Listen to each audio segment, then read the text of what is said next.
দর্শক, আমি এই মুহূর্তে আছি ঐতিহাসিক সোহরাওয়ার্দী উদ্যান। গত 19 জুলাই বাংলাদেশ জামায়াত ইসলামী জাতীয় সমাবেশ করেছেন এই ঐতিহাসিক সোহরাওয়ার্দী উদ্যানে, এবং এখানে লক্ষ লক্ষ মানুষের সমাগম হয়েছিল 19 জুলাই। তো এখানে অনেক বিশেষ করে অনেক ময়লা হয়েছে, অনেক কাগজ বা বিভিন্ন ময়লা আবর্জনা হয়েছে। তো সেইগুলো আসলে পরিষ্কার করানো হচ্ছে। জামায়াত ইসলামীর নেতাকর্মীরা এখানে রয়েছেন এবং জামায়াতের পক্ষ থেকে মূলত পুরো ঐতিহাসিক সোহরাওয়ার্দী উদ্যান, অর্থাৎ যেই জায়গায় আসলে তারা সমাবেশ করেছেন সেই জায়গাটি আসলে তারা গত কয়েকদিন ধরে পরিষ্কার বা কতদিন ধরে পরিষ্কার করছেন, মানে গতকালকা থেকে বাংলাদেশ জামাত ইসলামীর শ্রমিক সংগঠন বাংলাদেশ শ্রমিক কল্যাণ ফেডারেশনের মোহতারাম দক্ষিণের সভাপতি, ঢাকা মহানগর দক্ষিণের কার্যকরী পরিষদ সদস্য আব্দুল সালাম ভাইয়ের নেতৃত্বে এই সোহরাওয়ার্দী উদ্যান গতকালকা থেকে পরিচ্ছন্ন বিভাগ এই পরিচ্ছন্নতা আজকে থেকে 2 দিন হচ্ছে এই কার্যক্রম চলমান আছে। বাংলাদেশকে একটি সৎ, সুন্দর, আদর্শ এবং আল্লাহর আইন এবং সৎলোকের শাসনের ভিত্তিতে যেই মোটো, যেই স্লোগান জামাতের 3 দফা দাওয়াত, 4 দফা স্থায়ী কর্মনীতি, তার আলোকে বাংলাদেশ জামাত ইসলামের শ্রম বিভাগ বাংলাদেশ শ্রমিক কল্যাণ ফেডারেশনের ঢাকা মহানগর দক্ষিণের সম্মানিত সভাপতি জনাব মোহাম্মদ আব্দুল সালাম ভাইয়ের নেতৃত্বে এই পরিচ্ছন্ন বিভাগের ঐতিহাসিক সোহরাওয়ার্দী উদ্যানের গত 19 জুলাই যেই জাতীয় সমাবেশ হয়েছে, দেশ বিদেশ থেকে, নানা প্রান্ত থেকে, বাংলাদেশের টেকনাফ থেকে তেঁতুলিয়া, রূপসা থেকে পাথুরিয়া, প্রত্যন্ত অঞ্চল থেকে যেই নেতাকর্মীরা এসেছে তাদের জন্য খাদ্য, পানীয় এসবের ব্যবস্থা করার কারণে, তাঁবু করার কারণে নানান ধরনের ময়লা উচ্ছিষ্ট এগুলা পরিষ্কার কার্যক্রম চলমান রয়েছে। জি, আসসালামু আলাইকুম।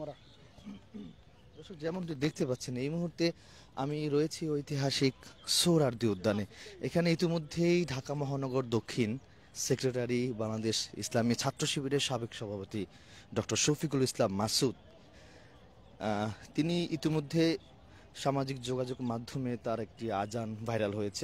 আমরা দেখেছি 19 জুলাই জাতীয় সমাবেশের স্থলে সভাপতিত্ব যিনি করেছেন ডক্টর শফিকুর রহমান, তিনি যখন অসুস্থ হয়ে পড়েছেন, অসুস্থ হয়েও তিনি পরপর 2 বার উঠে বক্তব্য দিয়েছেন। সর্বশেষ তিনি বসে বক্তব্য দিয়েছেন।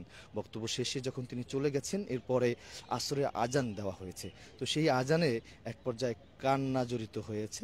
কান্না জড়িত করে আসলে আজান দিয়েছিলেন ডক্টর শফিকুল ইসলাম মাসুদ। তিনি এই মুহূর্তে ঐতিহাসিক সোহরাওয়ার্দী উদ্যানে এখানে আসছেন। আসলে এই সোহরাওয়ার্দী উদ্যান পরিষ্কার কতটুকু হচ্ছে বা না হচ্ছে সেগুলো আসলে দেখার জন্য এখানে এসছেন।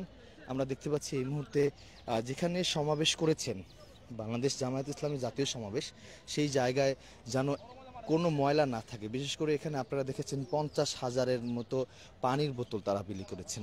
সেই বোতল থেকে শুরু করে বিভিন্ন কাগজ, বিভিন্ন খাবারের পলিথিন, সেই পলিথিন, কাগজ, বোতল তারা পরিষ্কার করছেন।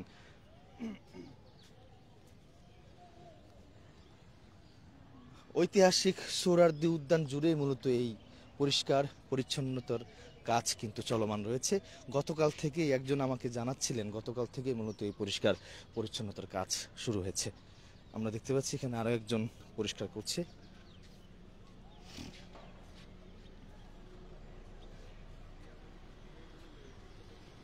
ইতিমধ্যে জামাতের ঢাকা মহানগর দক্ষিণের নেতৃবৃন্দরা এখানে চলে আসছেন।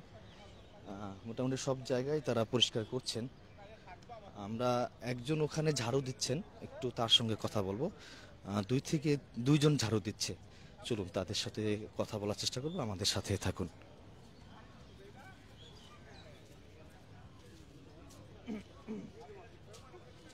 আমরা এই মুহূর্তে দেখতে পাচ্ছি এখানে 2 জন ঝাড়ু দিচ্ছে, একটু তাদের সঙ্গে কথা বলার চেষ্টা করব।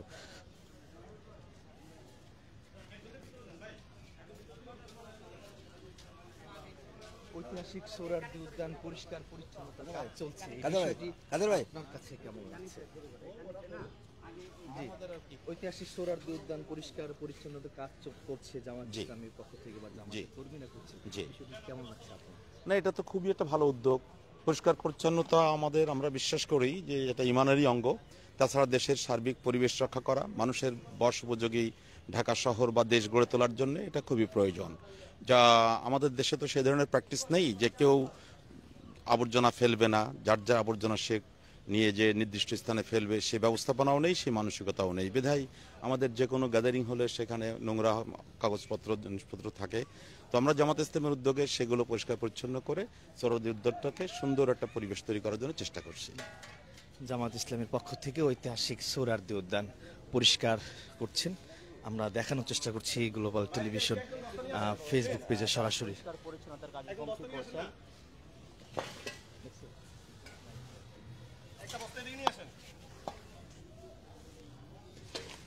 আমরা দেখতে পাচ্ছি এখানেও জামাত ইসলামের কর্মীরা কিন্তু কাজ করছেন, পরিষ্কার পরিচ্ছন্নতার কাজে ব্যস্ত রয়েছেন। কিছুক্ষণের মধ্যেই কেন্দ্রীয় নেতৃবৃন্দ এবং ঢাকা মহানগরের নেতৃবৃন্দরা এখানে আসবেন। এই পরিষ্কার পরিচ্ছন্নতার কাজ কতটুকু হলো সেটি আসলে দেখতে আসবেন। এবং এই মুহূর্তে দেখতে পাচ্ছেন দর্শক, জামাত ইসলামীর আসলে একজন এখানে কাজ করছেন, একটু তার সঙ্গে কথা বলার চেষ্টা করব। এই যে এত সুন্দর করে পরিষ্কার করছেন, এই বিষয়টা আপনার নিজের কাছে কেমন লাগছে? নিজের কাছে খুব আনন্দ লাগতেছে যে আমরা আমাদের প্রোগ্রামের যে আমাদের যে কর্মী বাইরে আসছে সেই কর্মী বাইরে রেখে যাওয়া যে অস্তিত্ব আমরা নিজেরা পরিষ্কার করতেছি, যাতে কোনো লোক যেন আমাদের সমাজে কোনো প্রশ্ন না রাখতে পারে। এখানে শুধু হ্যাঁ, এখানে শুধু 19 তারিখের এই ময়লা না, এর আগেও এখানে ময়লা ছিল, কিন্তু আমরা টোটাল ময়লাটা আমরা পরিষ্কারের দায়িত্ব নিয়েছি। ঢাকা মহানগর দক্ষিণ উত্তরের নেতাকর্মীরা নেতৃবৃন্দের নির্দেশে আমরা আমাদের টোটাল সোহরাওয়ার্দী উদ্যানের ময়লাগুলো আমরা পরিষ্কার করার দায়িত্ব নিয়েছি এবং আমরা কাজ করতেছি। কেমন লাগছে এই যে পরিষ্কার? হ্যাঁ, খুব ভালো লাগছে। এই পর্যন্ত আমি একজন হকার এই 17-18 বছরের ভিতরে একদিন দেখি নাই যে কেউ এই মাঠ কোনো মানে প্রোগ্রামের পরে নিজ দায়িত্বে কেউ মাঠটা পরিষ্কার করে, কিন্তু আজকে দেখলাম যে জামাতের লোকজন নিজ দায়িত্বে পরিষ্কার পরিচ্ছন্ন ইমানের অংশ হিসাবে তারা কাজ করছে। তা আমি মনে করি আল্লাহর আইনের জন্য, আল্লাহর ইসলাম প্রতিষ্ঠার জন্য হোক না সেটা ছোট কিংবা বড়, আমরা সবাই মিলে পরিষ্কার পরিচ্ছন্নতার কাজ করি। ইমানের অংশ পরিষ্কার পরিচ্ছন্ন ইমানের অংশ হিসাবে, এবং কোরআনের পক্ষে হোক না সেটা কওমি কিংবা আলিয়া, সেটা দেখার বিষয় নয়। ইসলামের পক্ষে যে কেউ কাজ করুক, আমরা মনে করি আমরা সবাই এক। ঠিক আছে, দর্শক যেমনটি দেখছেন, বাংলাদেশ জামাত ইসলামীর উদ্যোগে মূলত ঐতিহাসিক সোহরাওয়ার্দী উদ্যান গত 19 জুলাই বাংলাদেশ জামাত ইসলামী যে জাতীয় সমাবেশ করেছেন, সেই সমাবেশের স্থলে যে ময়লা আবর্জনা, বোতল, খাবারের কাগজ, খাবারের পলিথিন যেগুলো রয়ে গেছে, সেগুলো আসলে তারা একযোগে পরিষ্কার করছেন।